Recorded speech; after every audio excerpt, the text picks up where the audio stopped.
নেই না, বুঝলেন? যে সারাদিন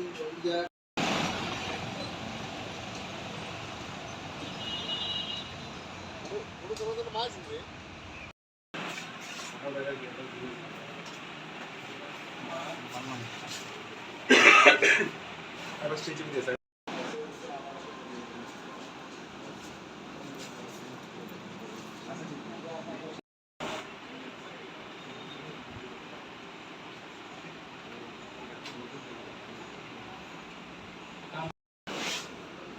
আয়া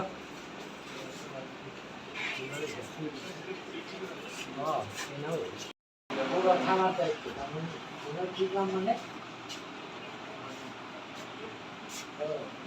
আমরা একটা গোপন সংবাদের ভিত্তিতে আটকতলী এলাকায় একটা মদবিরোধী অভিযান করি।